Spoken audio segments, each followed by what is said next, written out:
Brought to you by TechnoSpark 20 series smartphones.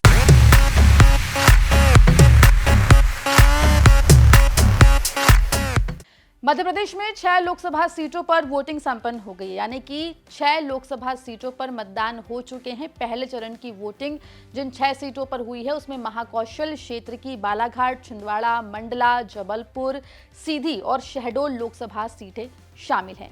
2024 के लोकसभा चुनाव में मध्य प्रदेश में पहले चरण में 67% वोटिंग हुई है लगभग, और ये पिछले यानी कि 2019 के मुकाबले 8% कम है। क्या होगा इसका असर, विस्तार से आपको इस रिपोर्ट में बताएंगे। नमस्कार, आप देख रहे हैं एमपी तक और मैं हूं आपके साथ आकांक्षा ठाकुर। आपको बता दें कि मध्य प्रदेश में 19 अप्रैल को पहले फेज की वोटिंग हुई, जहां पर खासतौर पे अगर बात करें छिंदवाड़ा की तो यहां पर सर्वाधिक वोटिंग हुई, यानी कि सबसे ज्यादा वोट परसेंटेज छिंदवाड़ा में देखा गया।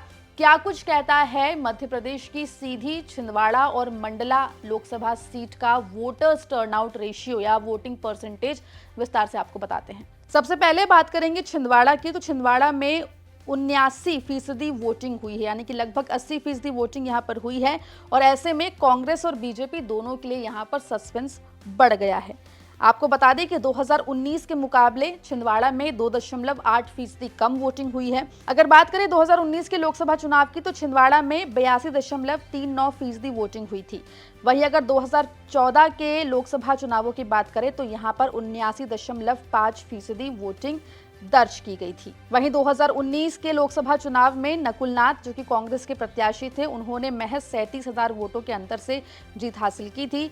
वहीं जिस तरीके से छिंदवाड़ा में इस बार वोट परसेंटेज कम हुआ है, उसके बाद अब सस्पेंस बढ़ गया है कि आखिर छिंदवाड़ा सीट पर जीत किसको हासिल होगी। ये भी आपको बता दें कि वोटिंग के दिन तक छिंदवाड़ा का राजनीतिक टेम्परेचर बढ़ता रहा और बदलता रहा। खासतौर पे वोटिंग डे के दिन छिंदवाड़ा के मेयर विक्रम आहाके का कमलनाथ खेमे में शामिल होने के बाद क्या इसका असर कांग्रेस पर पड़ेगा, ये देखने वाली बात होगी। अब बात करेंगे मंडला लोकसभा सीट की, तो यहाँ पर आपको बता दें कि मंडला लोकसभा सीट में भी 5% कम वोटिंग हुई है 2019 के लोकसभा चुनाव से, अगर हम इसकी तुलना करते हैं।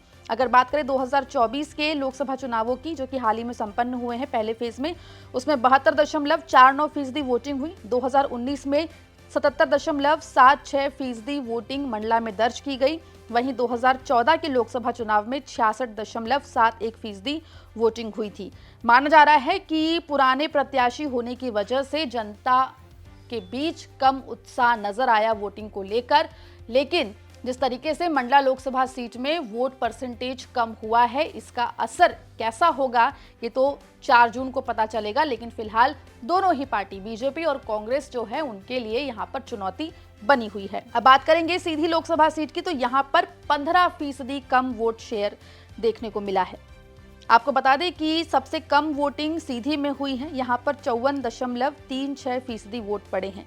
2019 की बात करें तो 2019 से 15% कम यहाँ पर वोटिंग दर्ज की गई है।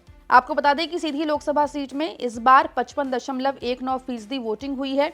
2019 के लोकसभा चुनाव में 69.5% वोटिंग हुई थी, और 2014 के लोकसभा चुनाव में 56.86% वोटिंग दर्ज की गई थी। लेकिन जिस तरीके से वोट परसेंटेज में गिरावट हुई है, यहाँ पर बीजेपी के लिए चिंता की बात हो सकती है। यहाँ से कांग्रेस के उम्मीदवार कमलेश्वर पटेल और बीजेपी के राजेश मिश्रा के बीच में मुकाबला था।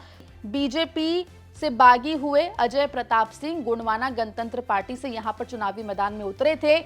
ऐसे में किसका नुकसान ज्यादा हुआ है ये तो आने वाला वक्त बताएगा, लेकिन फिलहाल यहाँ पर कम वोटिंग के चलते कहीं ना कहीं बीजेपी कांग्रेस की मुश्किल जो है बढ़ी हुई दिखाई दे रही है। सीधी, छिंदवाड़ा, मंडला, ये 3 लोकसभा सीटें हैं जहां पर माना जा रहा है कि वोट परसेंटेज कम होने के संकेत कहीं ना कहीं बीजेपी और कांग्रेस के बीच में कड़ी फाइट के रूप में देखा जा सकता है।